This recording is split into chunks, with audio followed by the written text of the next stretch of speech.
네, 반갑습니다. 서울 압구정에 있는 위드교회에 섬기고 있는 박정윤 목사라고 합니다. 저는 교회를 개척한 지 이제 4년 된 목사고요. 우리 예배인 교회보다는 조금 연수가 짧은 또 이런 개척 교회를 담임하고 있습니다. 조금 히스토리가 있는데요. 원래는 저희 교회 이름이 위드교회는 아니었고요. 비커밍 교회라는 이름을 가지고 인사동에서 예배를 드렸습니다. 3년 정도 이제 개척하고 인사동에서 저희가 극장을 빌려서, 그래서 이렇게 이 극장식의 어떤 무대가 상당히 익숙한데, 예배를 드리다가 작년에 이제 한 목사님으로부터 교회 통합 제의를 받았고 나서 교회 두 교회가, 비슷한 규모의 두 교회가 통합되어지는 과정을 진행을 하고, 작년 연말부터 이제 두 공동체가 한 공동체가 되어서 저희가 압구정으로 옮겨 예배를 지금 드리고 있는지 한 7개월 지나고 있는 중입니다. 그래서 하나님께서 새로운 길을 열어주셨다라는 마음이 들어요. 왜냐하면은 제가 한 번도 이제 개척 후에 하나님께 좀 뭐라고 해야 될까요? 이게 떼쓰는 것 같고 인간적 마음인 것 같아서, 제가 하나님, 우리 교회 성도님들을 좀 많이 보내주세요 라는 기도를 한 번도 제대로 한 적은 없었습니다.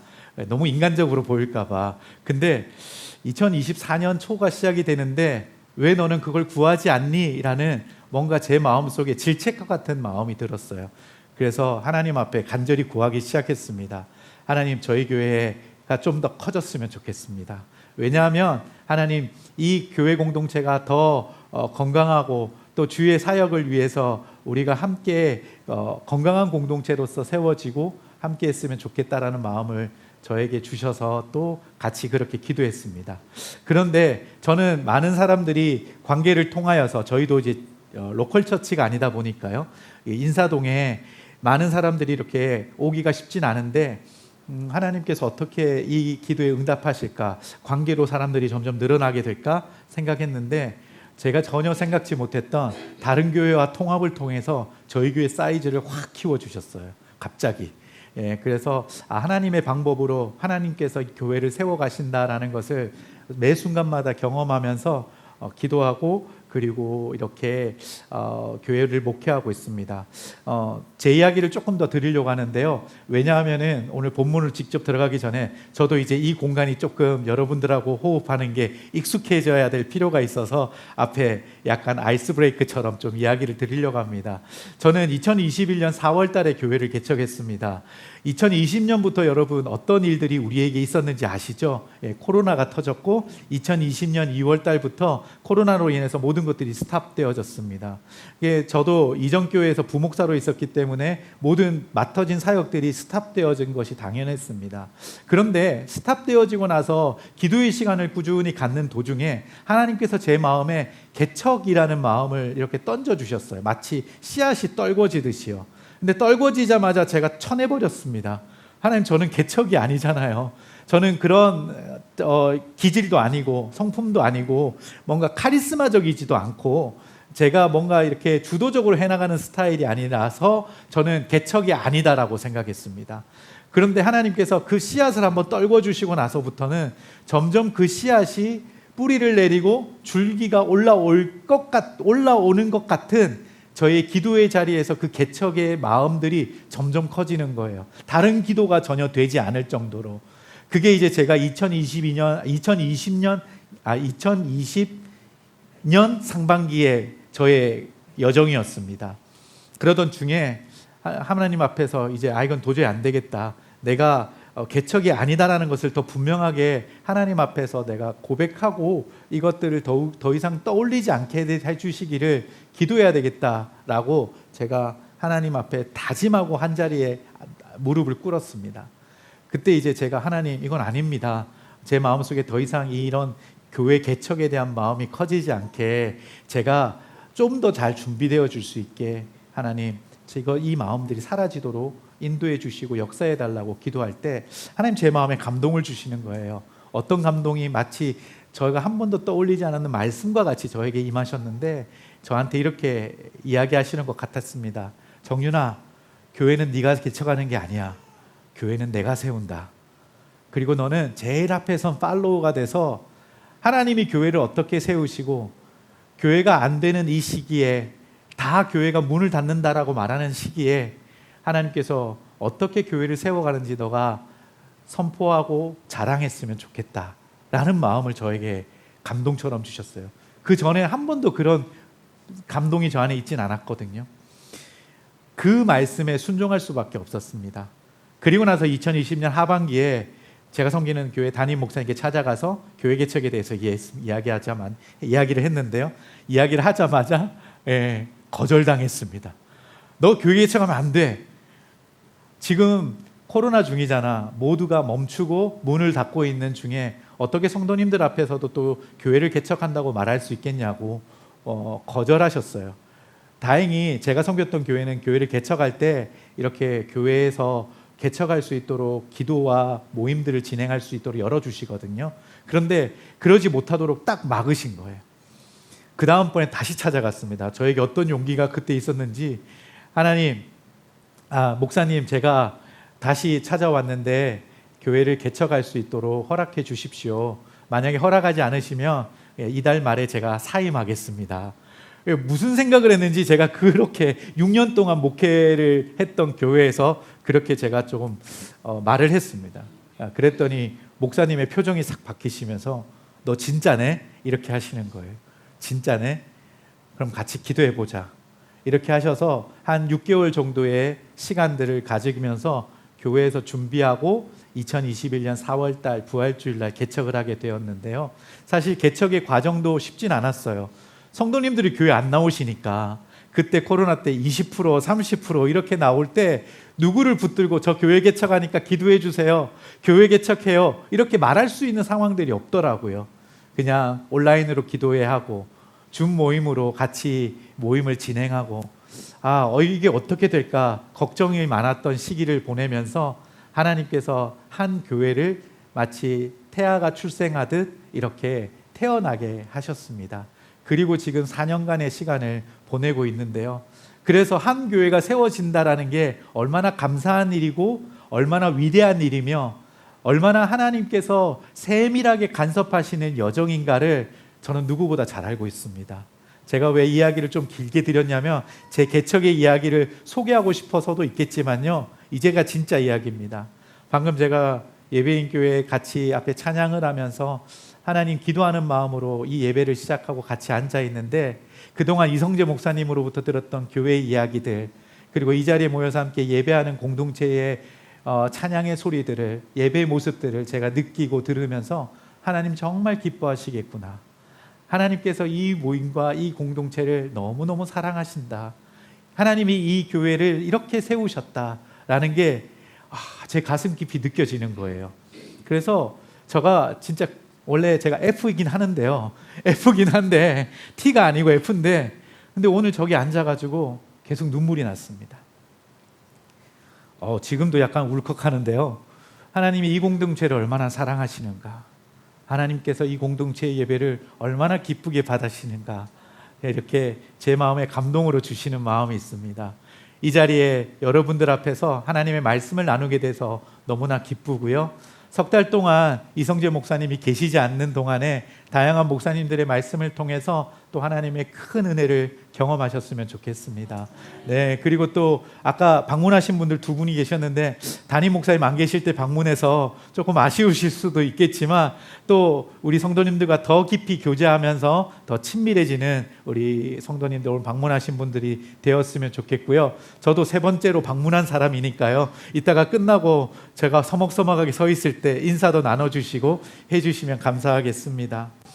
오늘 저희는 느헤미야 9장 19절에서 32절 말씀을 읽고요. 저는 오늘 이 말씀을 묵상하고 설교를 준비하면서 포기하지 않는 위대한 사랑이라는 제목을 타이틀로 잡고 여러분들과 말씀을 나누려고 이 자리에 섰습니다.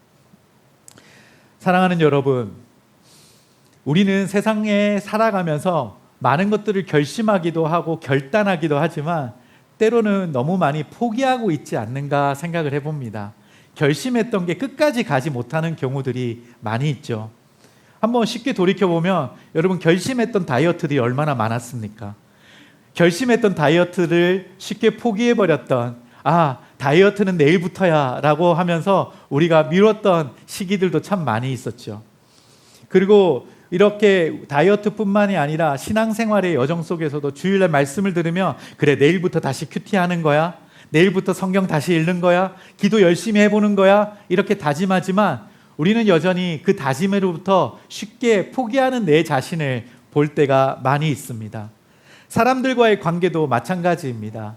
우리가 많이 포기하고 저 사람들과의 관계를 더 노력하거나 힘쓰지 않고 내가 그냥 여기서 멈춰야지, 더 이상 보지 않으면 되지 하며 어떤 관계를 더 이상 힘쓰지 않는 우리의 모습도 역시 있습니다. 어려움이 오면 여기까지가 끝인가 보다, 여기까지가 마침표인가 보다 라고 생각하는 경우들이 있어 놓아버릴 때가 있지요.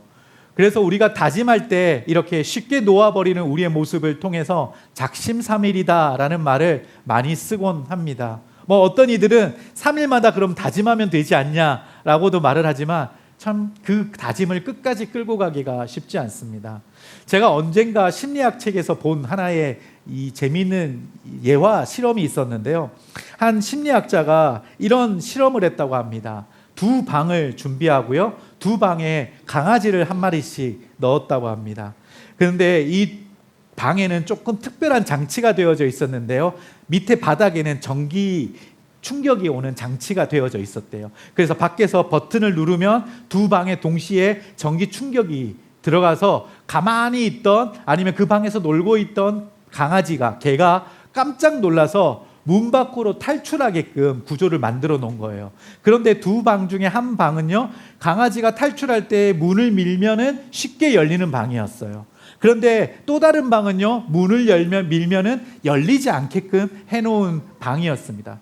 실험이니까 너무 불편하지 않게 들으시길 바랍니다.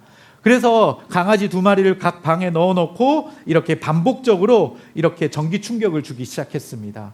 처음에 두 강아지 다 도망치려고 문을 밀고 뛰쳐나가려고 했죠. 도망가는 강아지가 있습니다. 다시 잡아서 방에 떠놓습니다. 그리고 똑같은 충격을 줍니다. 여러 번 반복하니까요, 여러분, 문이 열리는 강아지는 변함없이 전기 충격이 들어올 때 그 방을 뛰쳐나가는 행동을 반복해서 합니다. 그런데 문이 잠겨있던 그 방에 있었던 강아지는 반응이 달라지기 시작합니다. 처음에는 뛰쳐나가려고 하지만 여러분 상상해 보십시오. 문이 안 열리니까 나중에는 어떻게 할까요? 포기해 버립니다. 전기 충격이 들어오더라도 깜짝깜짝 놀라지만은 이 충격 때문에 더 이상 저 문을 밀려고 하지 않습니다. 왜요? 밀어봤자 열리지 않기 때문입니다. 그 강아지는 어차피 안 될 거야 하며 포기해버리는 심리적 반응이 나타나는 거죠. 이걸 조금 정리된 표현으로 이렇게 말할 수 있습니다. 학습된 무기력이 그 강아지 안에 찾아오게 된 것입니다. 여러분, 우리의 신앙도 이럴 때가 있습니다. 내가 또 넘어졌는데 하나님이 나를 여전히 붙들어 주실까? 내가 이 정도면 날마다 죄 앞에 무너지는 나의 모습을 내가 너무나 잘 알기에 내가 이 정도라면 하나님도 이 부분에 대해서는 실망하시고 포기하셨을 것 같아 라는 학습된 무기력 앞에 우리가 주님 앞에 나아가는 우리의 무기력한 모습들이 우리에게 있진 않을까요? 사랑하는 여러분, 오늘 우리가 함께 읽었던 느헤미야의 본문은요, 그런 무기력한 우리에게 하나님은 결코 포기하지 않으신다라는 그 위대한 사랑을 선포하고 있는 내용이다라고 말씀드릴 수 있습니다.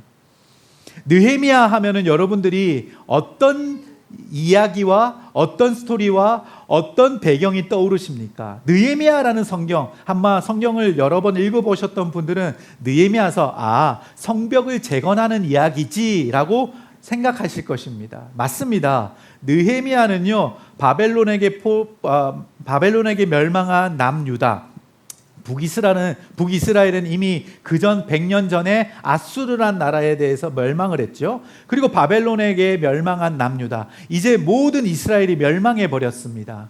그리고 나서 포로로 잡혀간 이스라엘 백성들이요, 약 3번에 걸쳐서 이 예루살렘으로 귀환하는 일들이 나타납니다. 70년이라는 시간이 지난 다음에요. 모든 것들이 무너져 버리고 엉망이 되어진 예루살렘에 첫 번째로 스룹바벨이라는 사람을 중심으로 하여서 이스라엘 사람들이 귀환을 합니다. 약 10,000여 명이 넘는 사람들이요. 이 사람들의 목적은 하나였습니다. 돌아와서 무너진 성전을 다시 건축하는 일이었습니다. 무너진 성전을 건축하고 나서 열심히 일했지만 그들의 노력과 수고도 어느 정도 이렇게 좀 감소하게 되겠죠.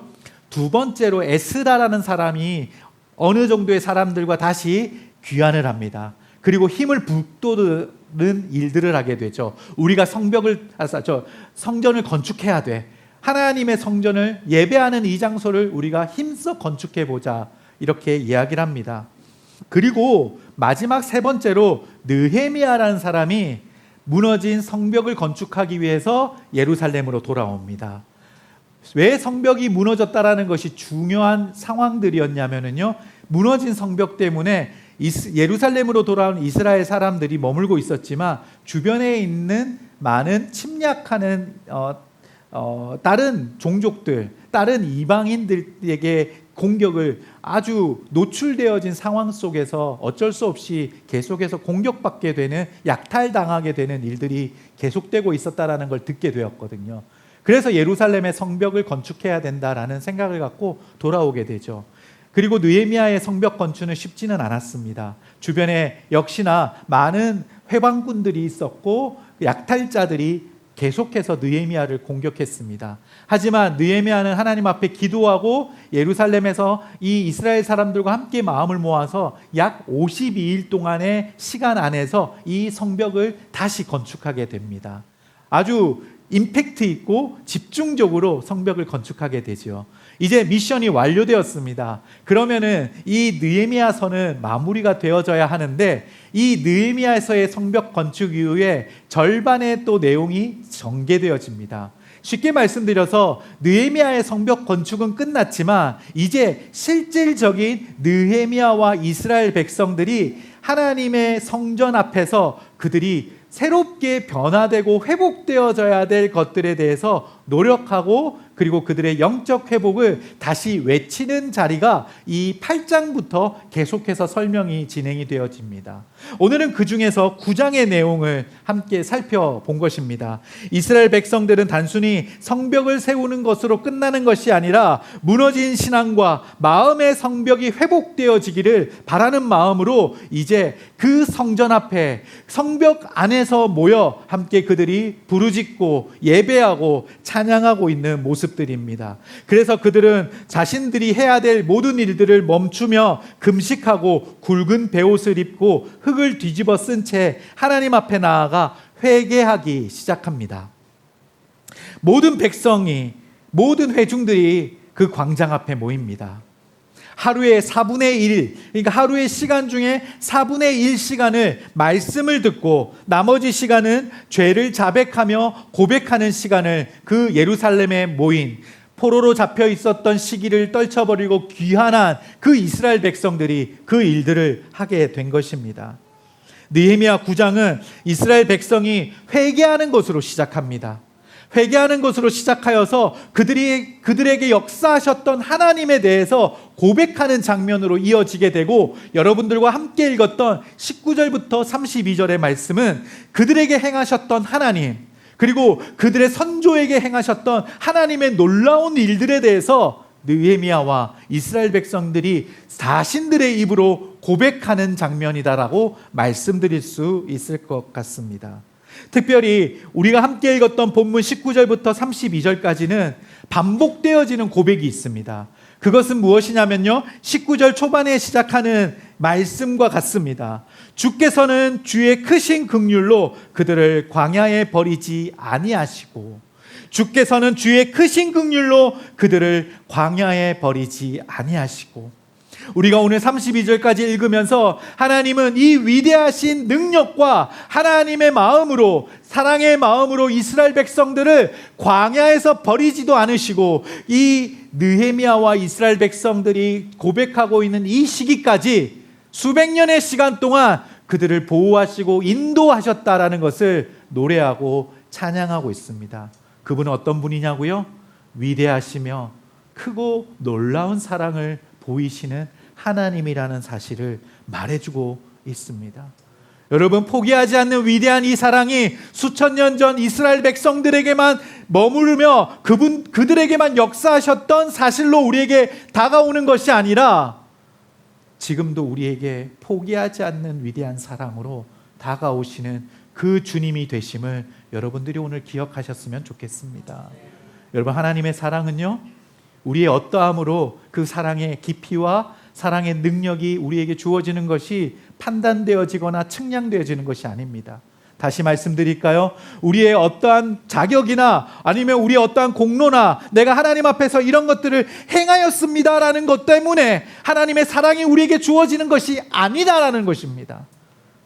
우리를 위해 십자가에서 죽으신 예수 그리스도를 믿음으로 우리 주님이 나의 하나님이시며 주권자시며 주님이십니다라고 인정하는 순간부터 우리에게 하나님은 그 당신의 절대적인 사랑, 포기하지 않는 위대한 사랑, 늘 언제나 하나님 앞에서 간을 보듯 주섬주섬거리며 도망가려고 하는 우리의 그 심령에도 결단코 포기하지 않는 마음으로 찾아오시는 그 위대한 사랑으로 우리를 대하고 계신다라는 사실을 오늘 우리가 잊지 않았으면 좋겠습니다.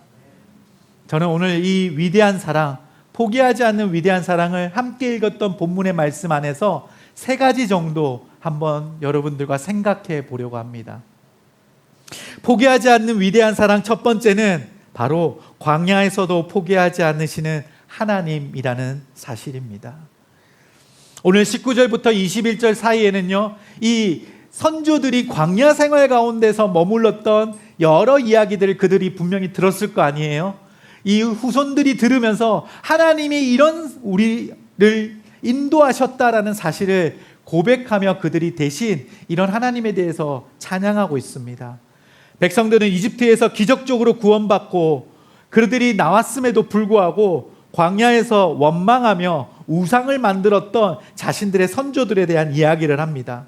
그럼에도 불구하고 하나님은 그들에게 낮에는 구름 기둥으로 밤에는 불 기둥으로 길을 잃지 않게 하셨던 하나님이셨습니다. 21절 말씀 한번 띄워주실까요? 21절을 한번 같이 읽어보겠습니다. 시작. 40년 동안 들에서 기르시되 부족함이 없게 하심으로 그 옷이 헤어지지 아니하였고 발이 부르트지 아니하였사오며. 저는 오늘 말씀을 준비하며 이 21절에 뒷부분에 나와 있는 광야 시절 가운데 하나님이 행하셨던 일에 집중하게 되었습니다. 어떤 일이셨냐고요? 그 옷이 헤어지지 아니하고 발이 부르트지 아니하셨다라는 사실입니다. 여러분, 이건 기적이 아닐까요? 38년간, 약 40년간 광야 생활을 하는 가운데 옷이 헤어지지도 않고 발이 부르치지도 않는 놀라운 역사를 그들이 경험하였습니다. 이것은 단순히 물질적 공급만을 이야기하는 것이 아닙니다. 이것은 하나님의 사랑이 그들을 끝까지 인도하셨다라는 증거와 같은 현상이라고 말씀드릴 수 있을 것 같습니다. 옷이 헤어지지 않았고 발이 부르트지 않았습니다. 광야는 여러분 결코 낭만적인 장소가 아닙니다. 밤에 쏟아지는 별을 바라볼 수 있는 곳, 그리고 걸을 때마다 새로운 환경에 노출되는 곳, 낭만적인 곳이야? 아니죠. 방향을 알 수 없는 곳, 밤에는 급격한 온도가 떨어짐으로 추위를 경험해야만 하는 곳, 주변에 어떠한 보호 장비도 없기 때문에 사나운 맹수들이 언제나 어떻게 덮칠 수 있는지 공포에 떨어야만 했던 곳, 먹을 것을 찾을 수가 없었던 곳, 그곳이 광야라는 것입니다. 광야는 낭만의 장소가 아닙니다. 현실적일 뿐 아니라 이스라엘이 백성들이 보여줬던 행동은 현실을 뛰어넘는 반역의 모습들, 하나님을 신뢰하지 않았던 모습 그 자체가 광야 시절이었습니다. 이스라엘은 출애굽 직후에 금송아지를 만들어 놓고 이것이 우리를 인도한 신이다라고 고백하며 예배하였습니다. 하나님은 그 광경들을 바라보시면서 얼마나 마음이 슬프셨을까요? 슬픔을 뛰어넘어서 괘씸하셨을까요? 내가 너희를 인도해서 홍해를 가르게 하고 그리고 이집트의 군사들을 다 무찌르게 만들었던 나의 능력과 나의 일함을 인정하지 않고 엉뚱한 것에 예배하고 있고 불평과 불만을 쏟아놓는 이스라엘 백성들을 향해 하나님은 마음을 돌이키고 싶은 마음이 있지 않으셨을까요? 그런데도 하나님은 이렇게 고백하십니다. 그들을 광야에서 버리지 않으시고 낮에는 구름 기둥으로 밤에는 불 기둥으로 인도하셨다라고 말씀하십니다. 40년의 시간 동안 하루도 빼놓지 않고 그들이 반역하고 죄를 지었던 그 날에도 하나님은 그들을 구름 기둥으로 불 기둥으로 인도해 주셨습니다. 하늘에서는 만나를 내려주셨고 반석에서는 물을 터뜨려 마시게 해주셨습니다. 수백 년이 지난 지금 느헤미야와 이스라엘 백성들은 그 수백 년 전의 일들을 고백하며 하나님은 우리를 부족함 없이 인도해 주셨다라고 고백합니다. 그래서 뭐라고 이야기하죠? 옷이 헤어지지도 않고 발이 부르트지도 않았다라고 이야기합니다. 사랑하는 여러분, 지금 이 자리에서 예배하는 분들 가운데 광야와 같은 시간을 보내는 분들이 분명히 계실 것입니다. 낭만적이지 않고 힘겹고 언제 끝날지 모르고 저 끝에 과연 빛이라는 게 존재할까라는 마음으로 인생의 답답함을 가지고 하루하루를 살아내는 성도님들이 계실지 모르겠습니다. 여러분 앞에 오늘 이 말씀으로 다시 위로와 권면의 말씀을 드립니다. 우리의 상황과 우리의 환경이 어떠할지라도 하나님은 우리를 외면하지 않으십니다. 낮에는 구름 기둥, 밤에는 불 기둥으로 변함없이 우리를 인도하시며 옷이 헤어지지 않고 발이 부르트지 않도록 우리를 보호해주고 계시다라는 것을 우리가 잊지 말아야 할 것입니다. 여러분, 그런 하나님 앞으로 나아오시길 바랍니다. 그리고 그 광야의 길을 내시고 샘을 내시는 하나님을 만나는 예배인 가족들이 되시기를 축복합니다. 여러분, 지금 내가 원하는 방향에서 내가 원하는 기도의 응답이 없을지라도 우리의 시각을 조금 더 한 걸음 뒤로 나아가 조금 더 우리의 시각의 각도를 넓혀 살펴보면 우리가 생각지 못했던 일들이 하나님의 일하심으로 계속해서 이루어지고 있다는 사실을 우리는 볼 수 있고 깨달을 수 있습니다. 여러분, 여러분의 기도가 때로는 울부짖는 기도로 하나님 왜 응답해 주시지 않으십니까? 라고 말하고 계신지 모르겠습니다. 물론 그런 기도도 주님 앞에 부르짖으며 드려야 되겠지요. 하지만 한 가지 여러분들이 놓치지 마셨으면 하는 것은 이런 광야의 시간에도 주님은 전능하신 손길로 나를 인도하고 계시는 주님이시다. 나를 변함없이 보호하시는 주님이시다. 그분이 나를 보호하시지 않았다면 더 나락으로 떨어질 수밖에 없는 나의 삶을 지금 버티게 하시고 인도하시는 온 땅의 주인 되신다라는 사실을 여러분들이 놓치지 마시길 바랍니다.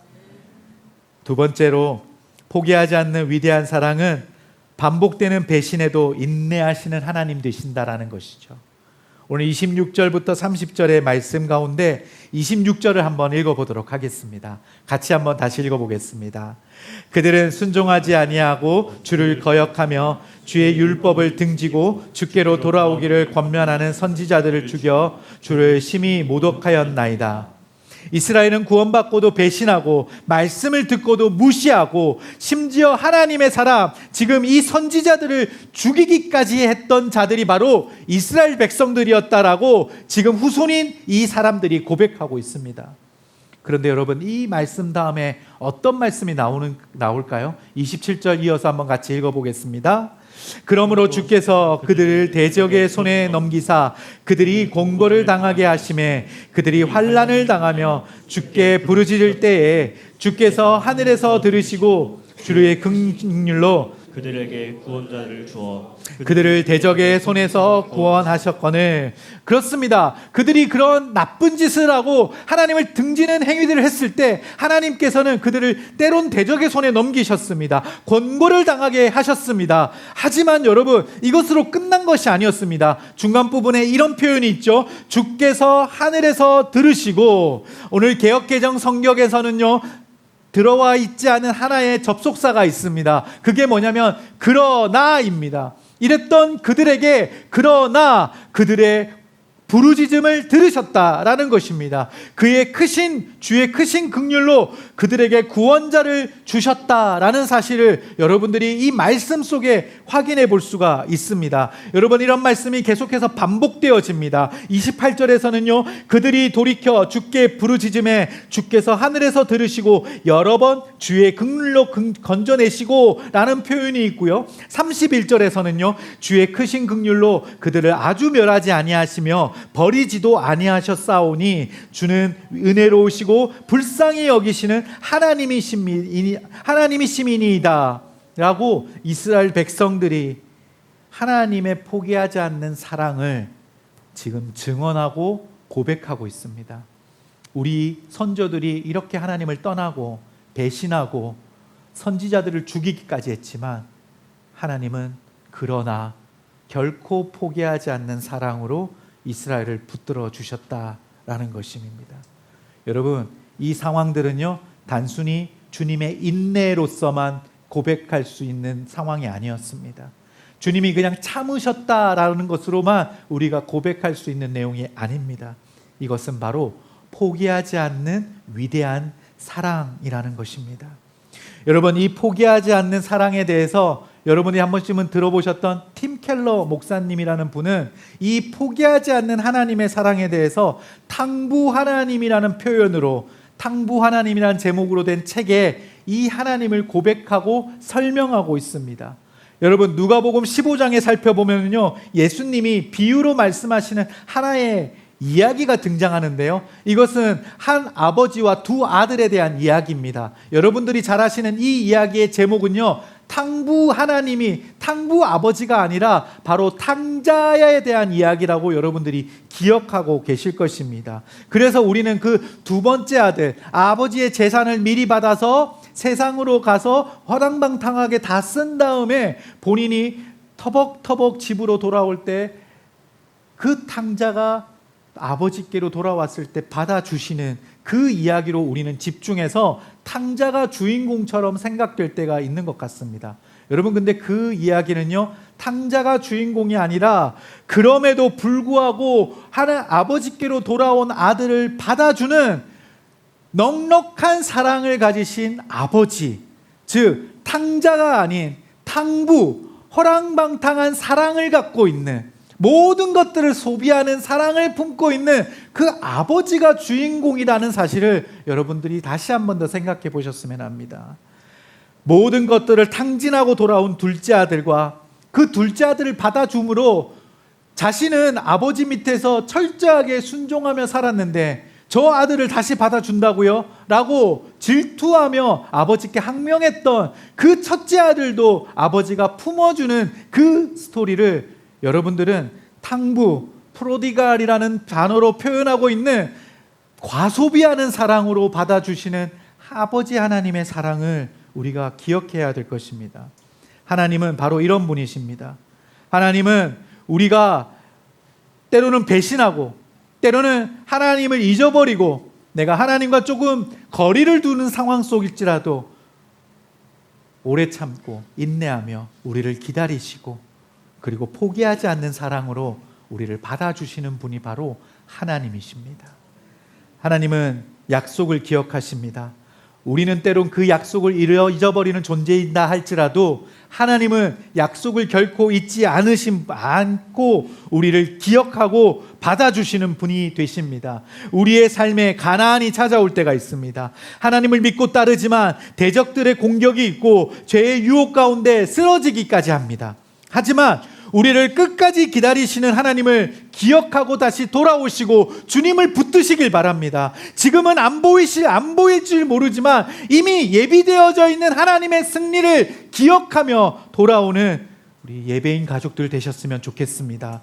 우리는 우리에게 요구하시는 하나님의 외침과 하나님이 우리에게 바라시는 것은 딱 하나입니다. 바로 주님께로 다시 돌아가는 것입니다. 다시 하나님 앞으로 돌아가 프로디갈 하신 하나님, 과소비하듯 그 사랑을 우리에게 넘치게 부어주시는 그 하나님의 사랑을 경험하는 주의 자녀들 되시기를 축복합니다. 마지막으로 포기하지 않는 위대한 사랑 세 번째는 우리를 향한 하나님의 변함없고 동일한 사랑이 우리에게 주어지고 있다는 사실을 기억하십시오. 마지막 32절을 우리가 함께 읽겠습니다. 우리 하나님이여 광대하시고 능하시고 두려우시며 언약과 인자하심을 지키시는 하나님이여 우리와 우리 왕들과 방백들과 제사장들과 선지자들과 조상들과 주의 모든 백성이 아수르 왕들의 때부터 오늘까지 당한 모든 환난을 이제 작게 여기지 마옵소서. 이스라엘은 자신들이 자격이 있어서가 아니라 하나님의 성품이 인내하시기에 그들이 지금까지 살아남았다는 것을 고백합니다. 이스라엘은 끊임없이 죄를 반복합니다. 하나님이 보내신 선지자를 죽이고 말씀을 거절하고 다시 죄짓고 그러다가 고통이 찾아오면 회개하고 또 죄짓고, 그런데 이런 이스라엘 백성들을 포기하지 않는 분이 바로 하나님이셨다라는 사실입니다. 제 인생에도 그런 시간이 있었습니다. 제 인생 가운데서도 주님께 실망만 안겨드리는 시간들이 있었습니다. 자세하게 설명드린다면 여러분들이 저를 원망과 저런 사람이었어? 이렇게 쳐다보실까봐 자세하게 말하지 못하지만 저 역시 주님 앞에 부끄러운 시간들이 있었습니다. 들춰보면 추악하고 들춰보면 더 이상 반복하고 싶지 않는, 나도 피하고 싶은 저의 그런 시간들이 제 삶에 있었습니다. 뿐만 아니라 얼마나 답답했는지 기도도 되지 않고 말씀도 막히고 설교조차 형식적으로 하게 되는 시간도 제게 있었음을 솔직하게 고백드립니다. 그런 저에게 하나님께서 저에게 이렇게 찾아오셨습니다. 그들을 돌이켜 주께 부르짖음에 주께서 하늘에서 들으시고 여러 번 주의 긍휼로 건져내시고, 이스라엘 백성에게만 던져주는 하나님의 구원의 손길, 인내하신 사랑의 손길이 아니라 내 삶에도 찾아오신 하나님의 구원의 손길이 다시 여러 번 나에게 변치 않는 사랑으로 찾아오고 계신다라는 것을 알게 해주셨습니다. 아, 하나님이 나를 포기하지 않으셨구나. 사랑하는 여러분, 반복된 실패에 스스로 실망하여 주저앉아 계십니까? 그런 나를, 그런 우리를 하나님이 다시 부르십니다. 나는 너를 포기한 적이 없다. 그리고 오늘 하나님은 다시 우리가 하나님을 향해 손 내밀기를 원하십니다. 그리고 놀라운 사실은 그 회복의 시간이 오늘도 가능하다라는 것입니다. 말씀을 마무리하겠습니다.